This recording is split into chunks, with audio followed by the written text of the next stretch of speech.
Hello, everybody, and welcome back to the Off-Farm Income Podcast. Thank you so much for joining us again for another Tuesday edition episode. Hey, this is episode number 882, everybody. I'll tell you what, I used to keep track of how many episodes I was making based on the number, but now that I'm doing these bonus episodes every week, one on Thursday, one on Saturday, I'm actually losing track. So I don't know where I'm at. I've got to be over 900 now, which is really cool. Obviously, I would not be doing this if it wasn't for all of you. So thank you so much for being here with us, everybody. It's pretty incredible, as I will get to in today's episode. All right, well, if you are listening to this on the day that it comes out, you are hearing this on September 1st, which is the opening day of dove season, the launch into fall. This is always the sign that it's coming. Hunting season has begun. The fall weather is just around the corner. All sorts of harvesting going on, at least where I'm at.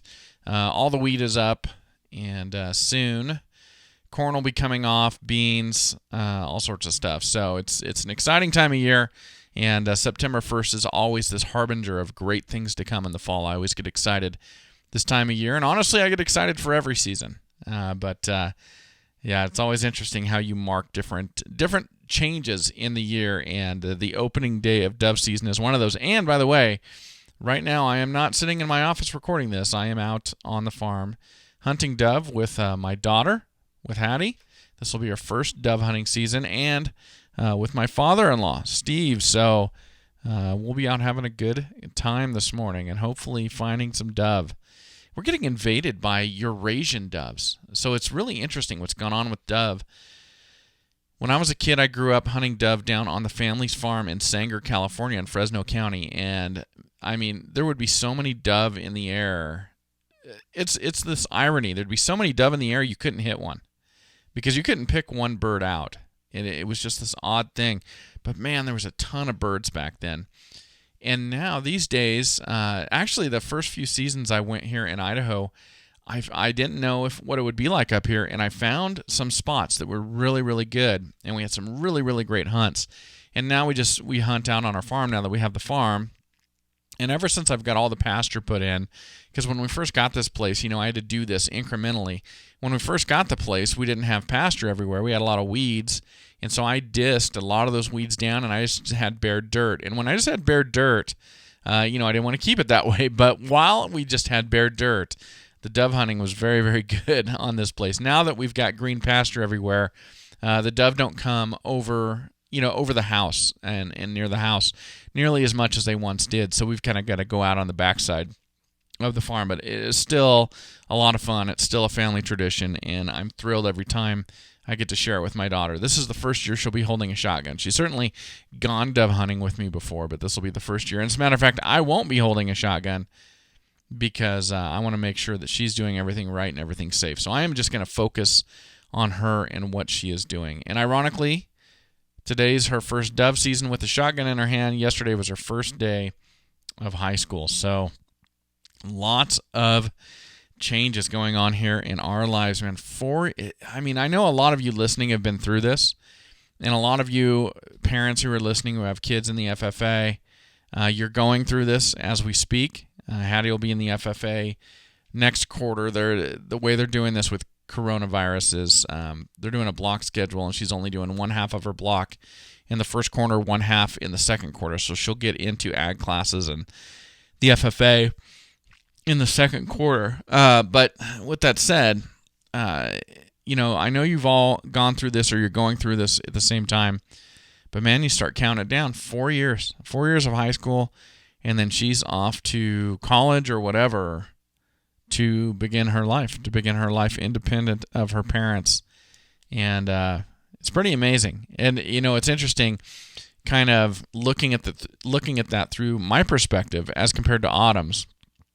So, as a dad, you're lucky in a lot of ways. And one of those ways is as the kids get older, you get closer to them. Your relationship builds. And for moms, I think the relationship builds over time as well, but I don't know that as a mom, you're ever as close as you are when that child is an infant and when that child is a baby. And so I look at it like for dads, you're always growing closer. You're always building a closer relationship with your kid. I only have the one. I just have Hattie. But for a mom, they're always breaking away. They're getting more and more independent every day, every day, every day. So in that respect, a dad, I think, is very lucky looking at it that way. But even with that said, looking at we've got 4 years left, and she is breaking off, and she's going to go be an independent adult. And of course, that'll happen incrementally as well. But, yeah, it's really something to think about as that's coming around. So anyway, a bunch of firsts for us this week. It is all very exciting, and we are out there. We are out there doves hunting. If you're listening to this in the morning or pretty much any time on September 1st, we are out there dove hunting. So we really do appreciate you joining us and being here with us today. All right, so I titled this episode, I Am Not a People Person. Now, I've got to tell you, this is interesting. I really don't think I am. I really do not think I am. But if I really want to examine that, I think that I am a people person when I can do it on my own terms. So, for example, sometimes I'm an introvert, and sometimes I'm an extrovert. Sometimes I'm a good conversationalist, and sometimes I am just horrible at creating conversation. And I got to thinking about that today because we had a family come out to our farm today. They're going to buy a pig from us this year. And so they wanted to come out. You know, you meet somebody online, they respond to an ad, or they go to your website or whatever it may be. And for me, because we're selling direct, I want every one of our customers to come out and see our place, see how we're raising the animals, shake my hand, look them in the eye, get to talk to them. I really prefer that to just doing everything electronically or over the telephone and never having that face-to-face contact. So I encourage everybody to come out. So these folks responded to an ad I put up. And matter of fact, really quickly, it was very fortuitous. I put up the ad, and they came across it, and they came out today. So 5 kids, mom and dad. These people were as happy as anyone could be, and I walked them all around the farm. We talked about the livestock we're raising. We talked about our prices, our practices, the history of the place, the history of us, all of that. And it's really a lot of fun.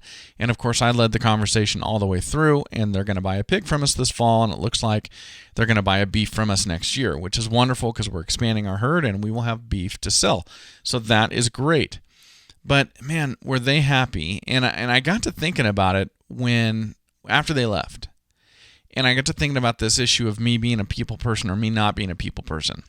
Now, if I was at a friend's house and some people came over, and it wasn't my place, and it wasn't my responsibility to host or to show people around, you know, it would seem like I was the quietest person, maybe an unfriendly person. I don't think I'm unfriendly, but maybe I would come across that way just because I don't engage in the same way.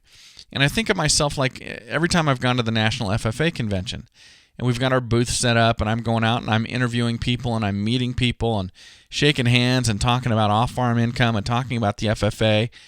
And you're just kind of on. You're just kind of on when you do that. And all of a sudden when I turn that switch on, it is much easier for me to go and engage with people and be that people person. And the same when a customer or a prospective customer comes to the farm, and you're dealing with them as well. And then I got to thinking about it, and there are thousands of you, and I am talking to you. I mean, I want to do this. I want to be behind this microphone, and I want to be talking to you as much as I can. And so now we're up to 6 episodes per week on this show.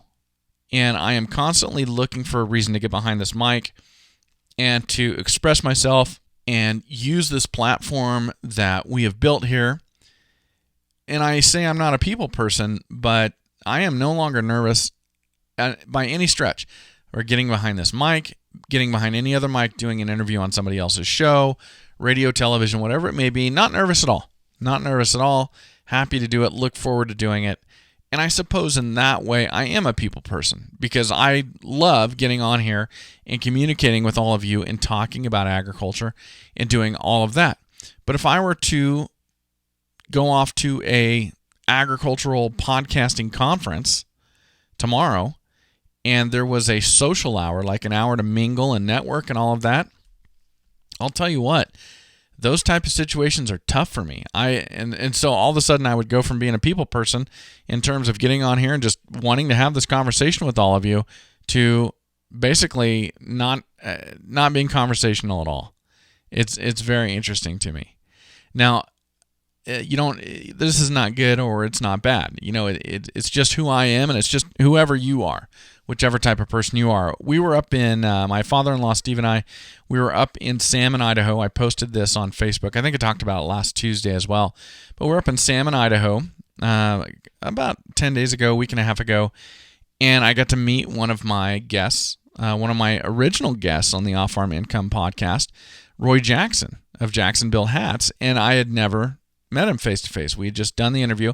And by the way, I've probably got 900 episodes. I've probably met, I'll say 50. I've probably met 50, maybe 75 of those guests. Other than that, it's all been over the phone or over the computer. So whenever I get the opportunity, I love to meet people who've been on the show. Well, Roy is a very traditional cowboy, like a legit Western cowboy.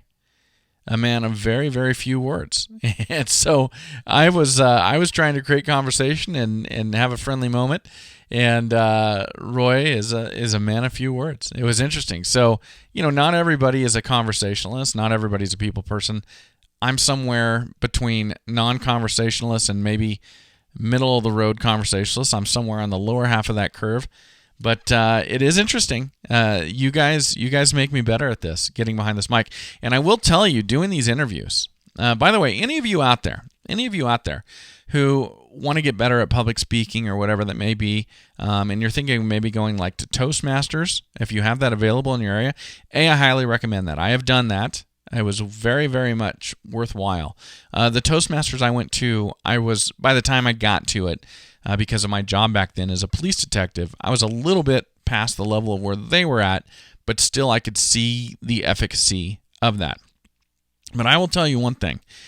If you want to get better at conversation, and I certainly am better at conversation than I used to be, man, if you can find a reason or a job or whatever where you do interviews for a living like I do on this podcast, it does make you a better conversationalist, because now people don't know it, but if I meet people at a wedding, I was just at a wedding a couple weeks ago and meeting strangers and shaking hands and doing all of that. And don't tell anybody, I think coronavirus, all that. But anyway, I was there, I was doing that.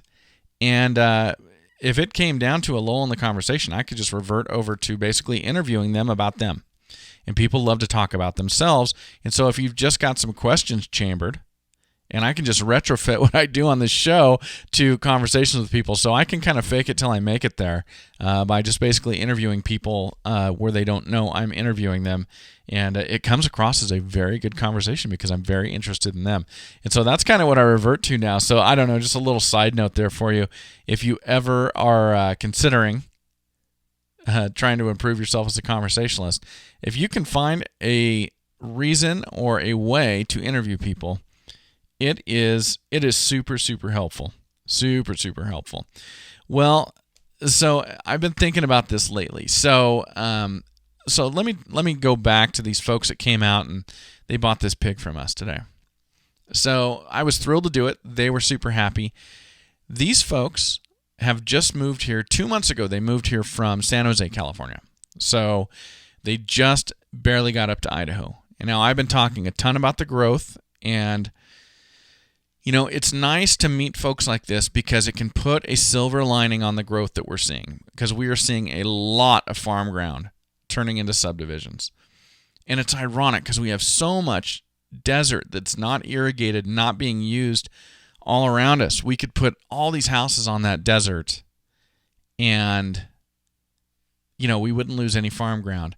Now, I'm not advocating for some sort of government intervention for that, because certainly I don't want farmers who have invested their whole life waiting for this moment where they can retire to now be told they can't. That's not what I'm after at all. And I respect everybody's private property rights. It's just you see it all going away, and it's a bit of a shame. But, of course, the way towns and cultural centers develop, it's around agriculture and it's around water. People don't just build out in the desert. So this is where the towns grow, is around around where people are farming. And so that's just the natural way things happen, and I understand that. But anyway, you see it all getting paved over. You see it disappearing. You see the culture changing. You see, the people who live their life based on the weather, based on planting, based on harvesting, based on commodity prices. We become such a small voice in an area like this as more and more people come in who really don't know anything about agriculture. And so you look at this, and if you allow yourself to, you can look at it through a lens that only sees the negatives, because there are plenty of negatives that come with growth and sprawl like we're seeing here in Idaho and so many places across the West. I mean, you look at what's going on in California, and it is unbelievable, the out-migration, the exiting of that state that is going on right now. It is phenomenal. And I've just got anecdotal evidence, but I've got a lot of it. And it is very, very, very reliable evidence. It's amazing what's going on down there. Well, anyway, this family that showed up to buy this pig, everyone's got smiles on their face. They just sold a home in San Jose, California 2 months ago and moved up here. Now they brought, and this is another one of those potential negatives, they brought so much equity with them that mom and dad aren't even working yet. They're just kind of trying to figure out, what do we want to do? So they obviously cash flowed a house. So good for them that they were able to do that. But when people come up with that much disposable income into our housing market and they're willing to pay anything for a home, then all of a sudden, it really drives housing prices up faster, and it can be detrimental to folks, entry-level folks, people who've grown up here, they're getting into the job market for the first time, and they'd like to buy a house. It can create some very difficult situations for those folks. So there's give and there's take. But anyway, I was very happy for these folks that they were able to get out and come somewhere. And he said something that I said 20 some odd years ago when I left California and moved to Montana and went to college, and that is, I thought everybody lived like we lived in California. And we got up here and started living and realized there's a whole nother way to live life. And that is very true. I went through that very same thing at age 19 when I got out of California and I moved to Montana and went to college and got into the ag program and did all of that. So I totally understand where he was coming from. So it's very, very interesting. And it's people that are making these moves. And by the way, I just wanted to tell them, I tell this to all my friends who are still in California, anytime they want, they can come on up to Idaho and they can just take a deep breath and they can breathe in the freedom. I tell them that all the time. And, it gets a laugh, 1 out of 10 times. The rest of the time, I get crickets. But anyway, I tell them that, and you could tell these people were definitely experiencing that, and I was really, really happy for them. But one of the interesting things there is, as this is going on, and all of this growth and all this sprawl is going on here in the Treasure Valley of Idaho where we're at, and we've been invested in this valley since we moved here in 2000. So we're 20 years in now. As we're seeing real estate prices go up and we're seeing subdivisions work their way towards our farm, and we've got rental houses in town in Boise, what we're seeing is, with all this growth and all this equity that's being built for us in our portfolio, that we really truly are getting close to a moment in time where I think we could leave this valley and we could go somewhere that is more agriculturally based, and I could farm full time. I think I am very, very close to that at this point. Now, is that going to happen? Well, it's not going to happen for 4 years. We're not going to pull Hattie out of school right now to make that happen. So it's not going to happen for 4 years at the soonest. But it's interesting as I think about that, because what's interesting about this is when I left the police department and I started my very first business, Idaho Gopher Control, the goal was to work my way up to where I was farming full time. And the dream was to be able to do nothing but farm, period. That was it. To be that person, that 6% of farmers in the United States, or 8%, or whatever that may be, whatever that number is. It's not a very high number. And that was the goal, to find that niche and find a way to do that. And then as the entrepreneurial side of me developed, because I'd never been an entrepreneur before, I started enjoying entrepreneurship, and I started devoting more time to being an entrepreneur. And at times I felt bad about that, like I should be devoting this extra time to farming and to developing our farm. But I didn't know I was going to like entrepreneurship this much. I just thought it was a means to an end. And then that transition from me owning the actual service business to selling that business and being a full-time agricultural broadcaster and podcaster. And man, do I enjoy that. Obviously, I enjoy that. I'm doing 6 episodes per week. When we started the show, it was 1 episode per week, and that was the whole plan. The plan was 1 episode per week. Now we're up to 6. And, I'm doing this rural crime episode on Saturdays. It's basically just an excuse to do another episode. It's an excuse to get on here and talk some more. Honestly. So now we're doing 6 episodes per week. We're doing the Pioneer Tour podcast right now, the D&B Supply Show. I'm editing and producing podcasts for Bulk Loads. So this is taking up a lot of my time, but I don't want to give it up. And so that's interesting as I sit here and I think about going off to being a full-time farmer, doing nothing but farming, which I look out and I see as a real possibility for us now. And I think about that. And I think how that was the initial goal. But now I've discovered entrepreneurship and now I've discovered podcasting and I get to talk with all of you every single week about agriculture. And I sit here and I go, I don't know. I don't know if I want to give this up. I don't even know if I would ever want to cut it back so I had more time to devote to farming. Now, with that said, I'm pulling both off right now, and I'm enjoying the heck out of it. So I don't feel like I'm shortchanging the farm by continuing on with the podcast. But of course, living here in the Valley, I must continue to create my off-farm income. But it's interesting when I go, well, there's a real possibility if we moved here, that I could be just a full-time farmer. That's all I would do. I mean, that's the dream I had so many years ago. And now I go, but then I wouldn't be podcasting. And so that's what all of you have done to me. I say I'm not a people person, but that is what all of you have done to me with your feedback, with your listenership, all the download numbers, with the sponsors. I just could not be more thrilled. And I honestly don't know that I cannot foresee the day that I would voluntarily give this up. Now that day may come. But I will tell you, when I look at that and I think about that, I see myself as always being in a combination of doing this type of broadcasting, this type of connecting with all of you who are out there in agriculture as well as farming. And so who knows, that may limit the size and scope of what I do. It may not be finances that limit me at some point in the future as this valley continues to grow and explode with people. It may be me that limits me. And that is a shocker.